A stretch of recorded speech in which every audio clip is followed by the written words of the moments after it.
The Adventures of Sam Spade, Detective. Brought to you by Wild Root Cream Oil Hair Tonic, the non-alcoholic hair tonic that contains lanolin.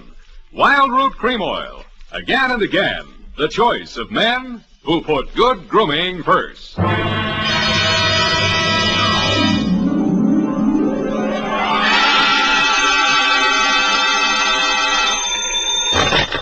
Spade Detective Agency. They offered me a cool $1.5 million, but I couldn't be bought. Oh, Sam, all the time fooling. Straight goods, Abby. Oh, really, Sam? Why didn't you take it? Oh, but you couldn't, of course. That's right, Angel. Taxes. Oh, you mean it would put you in a bracket? The girl's name, in case you were going to ask, was Sugar Kane. Was she sweet?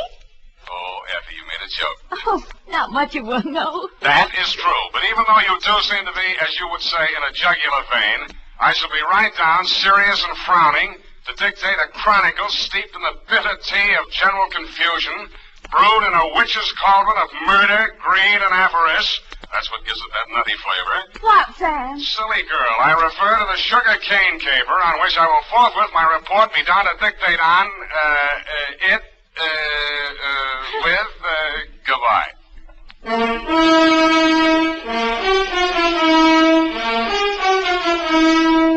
Dashiell Hammett, America's leading detective fiction writer and creator of Sam Spade, the hard-boiled private eye, and William Spear, radio's outstanding producer-director of mystery and crime drama, join their talents to make your hair stand on end with the adventures of Sam Spade. Presented by the makers of Wild Root Cream Oil for the hair. Want to look better on the job? Get Wild Root Cream Oil. Want to look better to that gal of yours? Get Wild Root Cream Oil.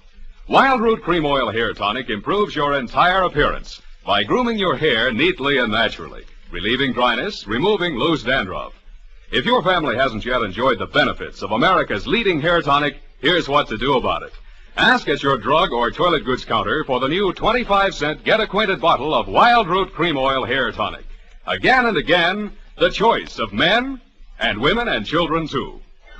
And now, with Howard Duff starring as Spade, Wild Root brings to the air the greatest private detective of them all in the adventures of Sam Spade.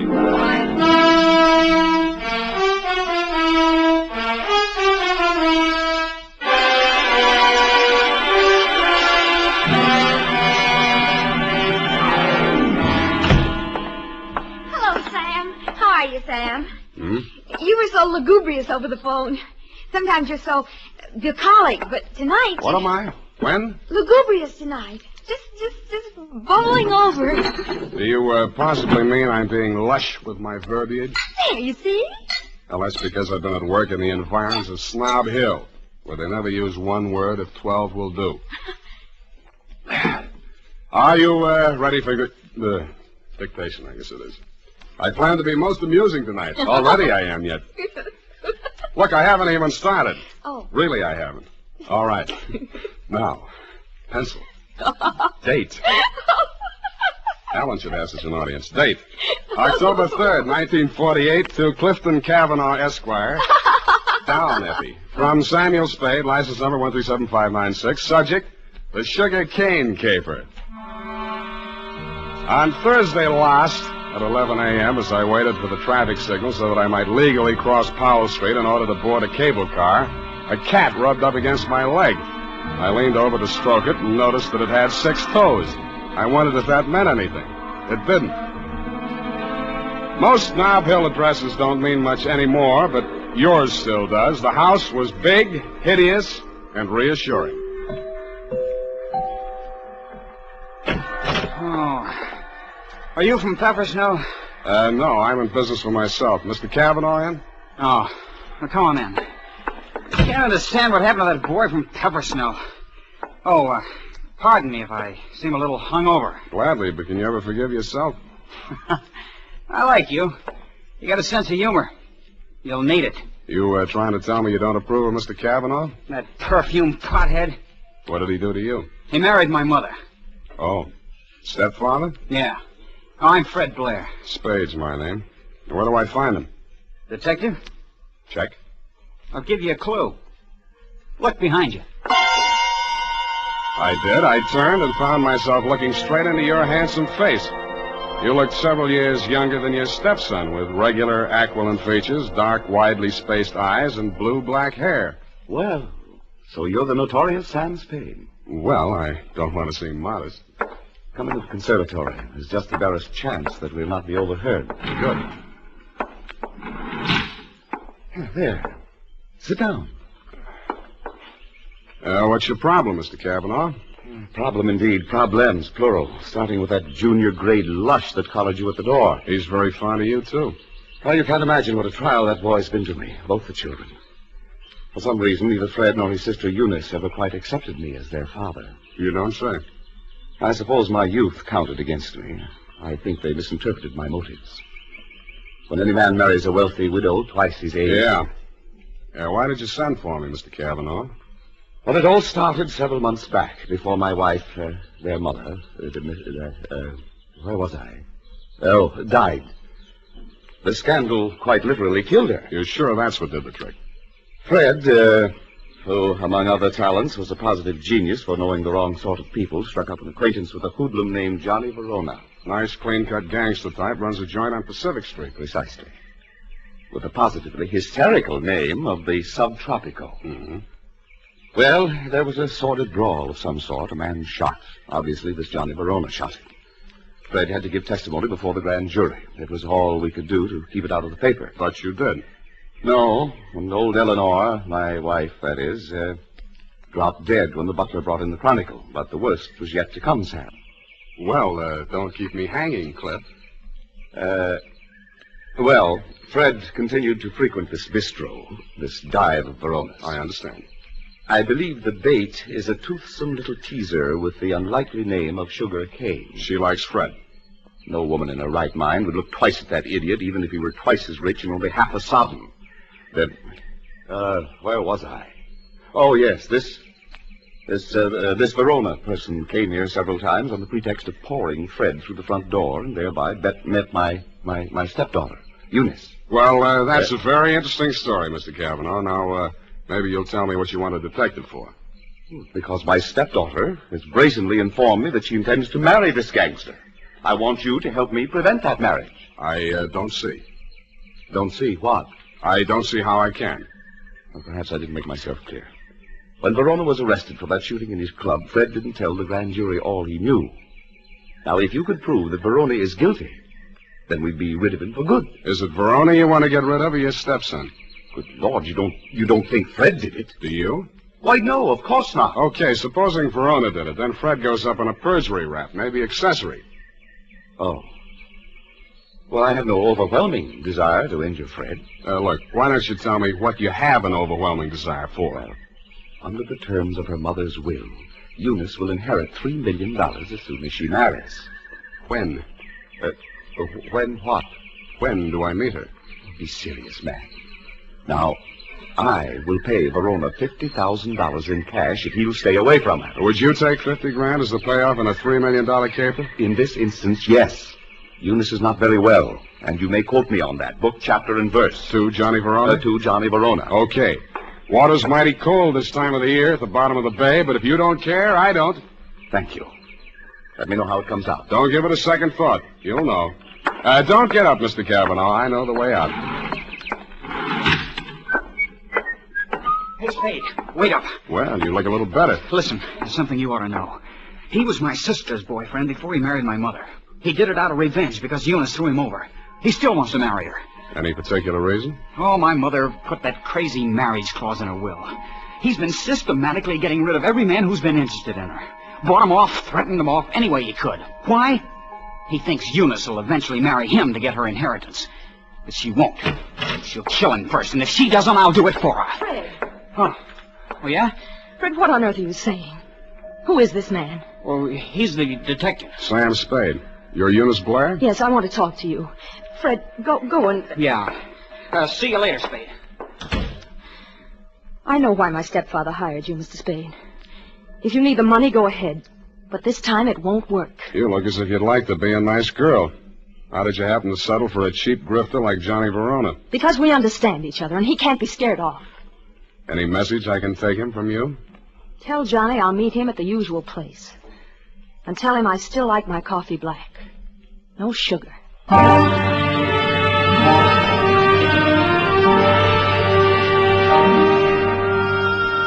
I didn't ask her what kind of sugar she didn't want any of. I thought I knew.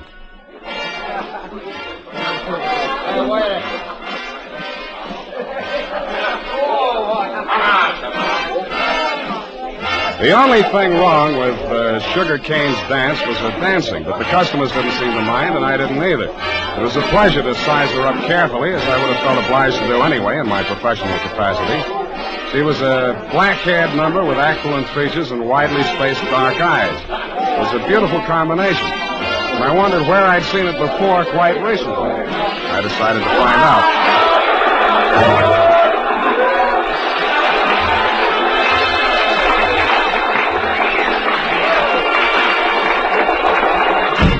Hey, what's the idea of barging in here after me? Can't you see the sign on the door? No customers in the dressing room. Then let's go someplace else. I want to talk to you. Beat it. Take it easy. This is on business. Good. I'll fix it up with the boss. Johnny! Yeah, Sugar? What's the matter? Is Joe giving you trouble? You trailed in here after me, the cheap masher, on the pretext of discussing business affairs. Okay, out you go. Wait a minute. Come on, move. And don't come back! Well? Sorry I had to give that bum's rush routine. I don't want to get her excited. She's a nice kid, and she doesn't know why you're here. I take it you do. Yeah. Eunice called me and told me you'd be down. Okay, Johnny, I'll give it to you fast and get out. Clifton Cavanaugh will pay you $50,000 to leave Eunice alone. He also made a few idle or not-so-idle threats about what might happen to her if you don't take his money. For example? He said she hasn't been feeling well, might not live long enough to get married. I don't have to tell you what I think about that kind of talk, and I wouldn't be peddling it if my office rent wasn't due. That's why when you started giving me that bum's rush, I made only, shall we say, a token resistance? Yeah. Now, about me marrying Eunice, you can tell Clifton to stop worrying. Hmm? Yeah, Eunice and I got married 3 weeks ago. You what? Married. You want to see the papers? Why the secrecy? I don't want her to get hurt. You're scared of Clifton? Nah. Sugar. She's got a very low boiling point. She's pardon me. Yeah. Yeah, Nick. What is? Go ahead. Yeah, I heard you. No, don't touch anything. Don't let anybody in. I'll be right over. Bad news? Yeah, Eunice. She's dead. How? One of my boys found her in my apartment. She was supposed to wait for me there. How did it happen? He's not sure. He thinks she took poison. I had to give Johnny Verona one thing. He didn't make any pretense about being grief-stricken. And after all, he just inherited $3 million. Sugar Kane took it standing up, too, but she just lost the rival and got her man back $3 million richer. I wasn't with you when you got the news, Mr. Cavanaugh. But the one I really wondered about was Eunice's brother, Fred.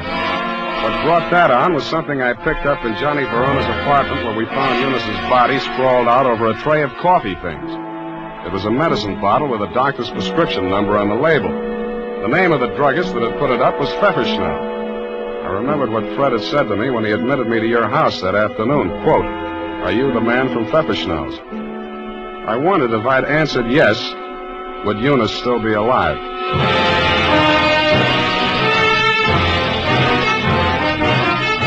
The makers of Wild Root Cream Oil are presenting the weekly Sunday adventure of Dashiell Hammett's famous private detective, Sam Spade.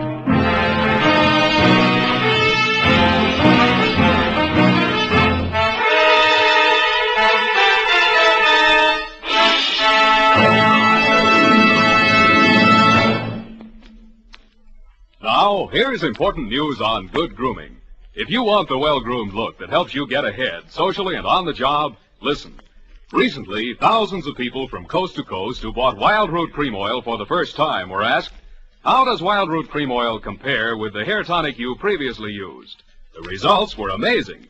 Better than 4 out of 5 who replied said they preferred Wild Root Cream Oil. Remember, non-alcoholic Wild Root Cream Oil contains lanolin. It grooms the hair naturally, relieves dryness, and removes loose, ugly dandruff. So if you want your hair to be more attractive than ever before, get the generous new 25-cent size of Wild Root Cream Oil, America's leading hair tonic, on sale at all drug and toilet goods counters. It's also available in larger economy bottles and the handy new tube. Get Wild Root Cream Oil. Again and again, the choice of men who put good grooming first. By the way, smart girls use Wild Root Cream Oil, too. And mothers say it's grand for training children's hair.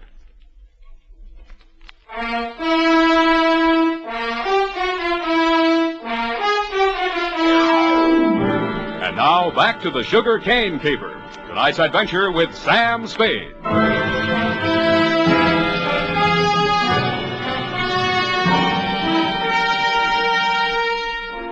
The morning papers didn't carry anything new on Eunice's death. Cause was put down to an overdose of a toxic drug. The doctor who prescribed it said she'd requested it for migraine headaches, which he suggested might have driven her to suicide. He did not explain why she had taken 4 doses in capsule form and dissolved the rest of it in a decanter of coffee. I thought somebody else had dosed the coffee, and so did you, Mr. Cavanaugh. Verona did it, of course. He knew she was taking those pills and dosed the coffee just enough to be fatal when added to what she took voluntarily. You knew all that, too. Well, so did Fred. But you had more reasons, 3 million more. But they were already married. You know that when you hired me? Yes. Then how come? I knew she was planning to do away with herself. I thought if we could pin it on Verona, after all, he's guilty of that old murder. Fred's a witness to that. Well, if he were convicted, the money would revert to me. Nuts. You don't believe me? She wasn't planning suicide, and you know it. Well, then? I don't care who takes the fall, but I got less on Verona than I got on you. Then I'll give you something. Here. Take a look. Verona's lawyer sent this around before her body was cold. A claim for $3 million, notarized yesterday while Eunice was still alive. Well, Mr. Spade? Pardon me while I drop dead. You did and waited hopefully, but I managed to stay on my feet. I even managed to make it down the hall to the bar where I found your stepson ambushed behind a row of empty bottles. Fine detective you turn out to be. I warned you. Stand up like a man. It's all right. I'll take on both of you. Come on, sober up. Makes sense. Where's my drink? Who took my glass? Here it is. Give me it. Sure. You spill it. Ooh, ice on my shirt. Listen to me. This is very important. Important? You were expecting a delivery from a drugstore when I arrived there yesterday morning. Who ordered it? She did. Eunice, she told me to watch for it and bring it to her. Did you do that? No, she wasn't here. What did you do with that bottle of medicine? I'm sleepy. I gotta get some rest. Wake up! Don't! I said wake up! Leave me alone! Now, listen. You took that bottle with you when you went out. Where did you take it? I tell you when you let me go to sleep. You took that bottle with you, didn't you? You're guessing. I know you're third degree. You went to Verona's apartment, didn't you? 2 gentlemen of Verona. Willie Shakespeare. You doped that coffee, didn't you, with the poison that killed your sister? I didn't mean it for her. I didn't know she was going there. Go on talking. I want a lawyer. I know my rights. Listen, I'm not a cop. I'm not taking a statement. You're too drunk for it to hold anyway, so you can tell me. Okay. Here's how it happened. She took her 4 pills and went to bed. Yeah? I sneaked a bottle out of the medicine chest and I went over to his place. His boy Nick was there making coffee for the boss, he said, when he got home. I hung around talking for a while and I stripped some of the stuff in the percolator while he was getting out the cups. And that's all. Why did you want to kill Johnny Verona? So Eunice wouldn't have to marry him. What do you mean, have to? She was doing it for me, so he'd keep quiet. About that brawl in the club, that old killing they tried to nail Johnny for? Yeah, that's it. The gun that did it. He got rid of it before the cops arrived. That was my gun. Fred, straighten up. Look. Yeah. Johnny dictated the story you told the grand jury. How do I know he didn't dictate the one you're telling me now? Who are you covering for? I didn't say anything. I didn't tell you anything. Get out of here! What's the matter with you? Get out the window! The revolver barrel that crashed through the darkened window pane behind the bar spoke twice. I answered it. I looked out into the darkness, making myself a good enough target to draw some fire. I fired back at the flashes. I was depending more on luck than aim, and luck was what I wasn't having much of. I went back to the place where Fred had fallen. The shots that had dropped him were luckier. He'd been dead before he hit the floor. What is it? What's happened here? See for yourself. Who? Shot through the window, couldn't see anything but the gun muzzle. Looked like a .45. Johnny Verona, he packs a .45. Who told you that? It came out of that investigation. One of the reasons they couldn't indict for that old shooting. There were a lot of reasons they couldn't get that indictment. What are you driving at? Neither one of the leading suspects was guilty. I don't follow you. Sugar Kane did that job. Well, that's wild. What if I told you Fred made a statement to that effect before he was shot? You're lying. He confessed. Did I tell you that? Well, he must have. He always talked about it when he was drunk. All right. I was bluffing. Why? Just a crazy hunch. I thought there might be something between you and Sugar. Now I'm sure there isn't. Of course not. Should have spotted it before. You're too much the same type. Even look alike. I can't make you out. Well, don't try. It's not worth it. You better call homicide about Fred here. Tell Lieutenant Dundee if he wants my statement, I'll be at my apartment.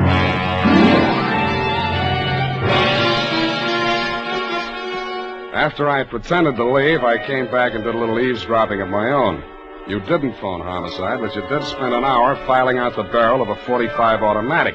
Then you went out. I tailed you to an address on Sloat Boulevard. A short time after you went in, Sugar Kane came out alone. I followed her to, you know the answer, my apartment. I went in the back way via the fire escape and arrived in time to answer her buzz. Oh, Mr. Spade, thank heaven I found you at home. So am I. Come in. I know it's terribly late. Forget it. Won't you take off your coat or something? Can't stay very long. It's not safe. I may have been followed here. Oh, surely not. Sam, you don't mind if I call you Sam? No. I'm so frightened. It's about Johnny Verona. I don't know what he may do. He's convinced that Fred killed Eunice, and he's out gunning for him right now. We've got to stop him before he does anything rash. You come to the wrong party, Sugar. I'm working for the enemy. Enemy? Kavanaugh. Oh. It's no skin off his nose if Johnny Verona drops Fred Blair or if you all drop. All he does is sit back and collect. Oh, he can't be as cynical as that. You ought to know. Has he told you anything about me? I'd rather hear it from you. Maybe sit down. Well, there's not much to tell. I played along with Johnny for one reason and one reason alone. To save Fred from that old murder rap. Were you figuring on marrying into that family, too? Oh, a regular pincers movement, wasn't it? Johnny and Eunice, you and Fred. All right. It's true I wasn't in love with Fred, but it wasn't all the money. I was sorry for him. Money's not what I really want. I know that now. What do you want? Someone I can trust. Me too, Sugar. Oh, Sam, you're what I want. Say you want me to. Please say it.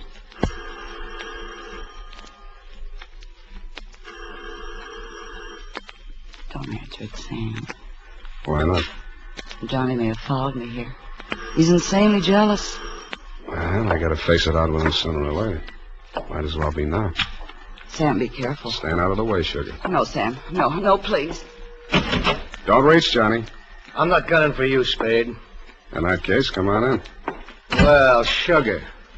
I didn't believe him that you were coming here. I had to, Johnny. He got some crazy confession out of Fred while he was drunk. I had to stall him till you and Cliff could talk to him. To save Fred, I mean. Oh, stop horsing around. We all know that we all know Fred is dead, and we all know that we all know who killed him. Then Cliff was leveling.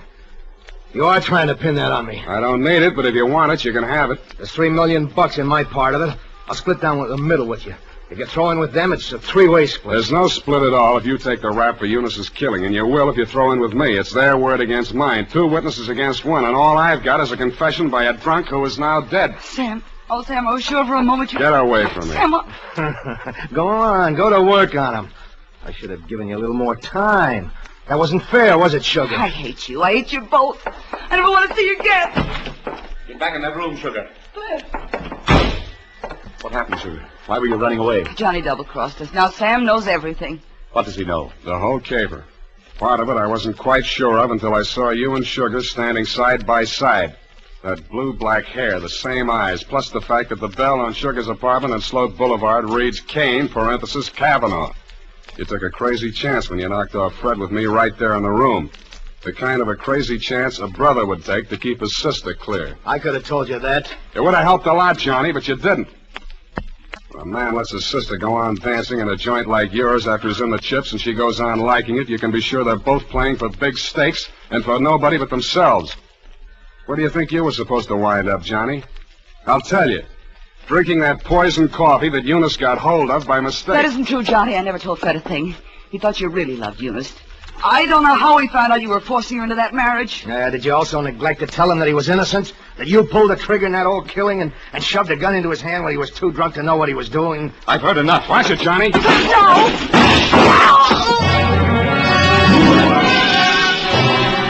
I winged you a split second before you fired. Your aim went wild. All I saw at first was that it missed Johnny. Then I saw him move forward in her direction. She was leaning against the wall, a puzzled expression on her face, her hand plucking nervously at a spot of red that was spreading against the white of her dress. He caught her as she pitched forward and carried her over to a couch.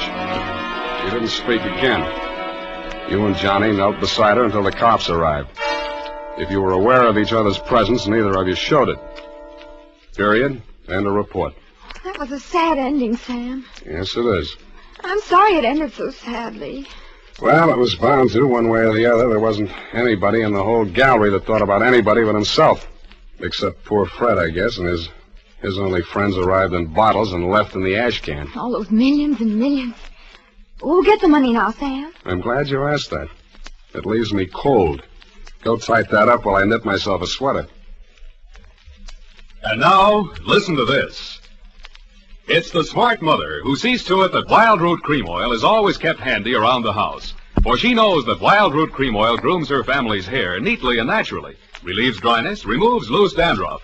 Get acquainted by asking for the new 25-cent bottle. Also, ask your barber for a professional application of Wild Root Cream Oil Hair Tonic. Again and again, the choice of men and women and children, too.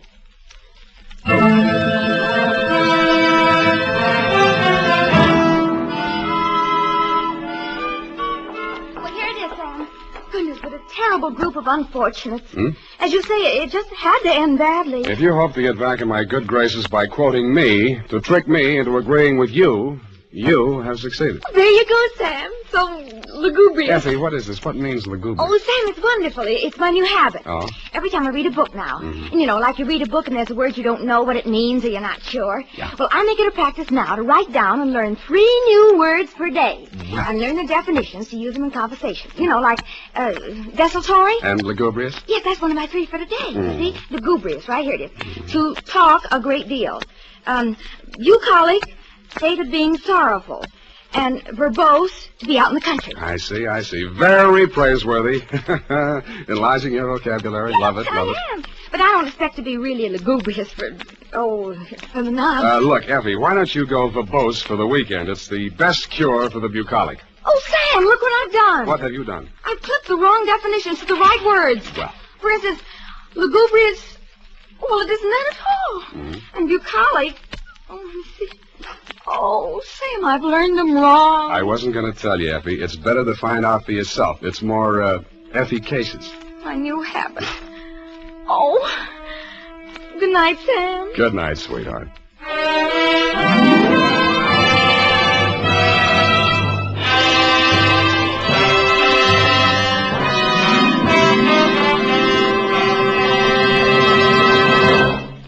The Adventures of Sam Spade, Dashiell Hammett's famous private detective, are produced and directed by William Spear.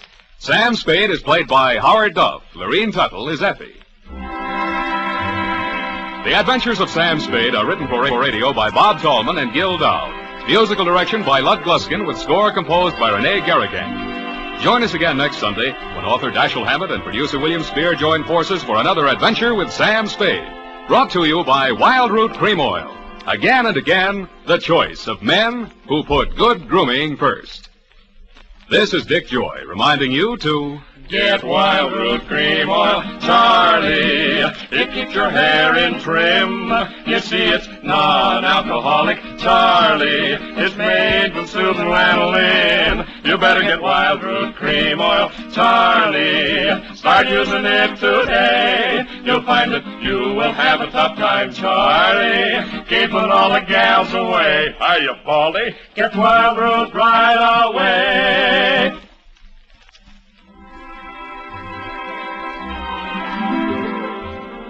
This is CBS, the Columbia Broadcasting System.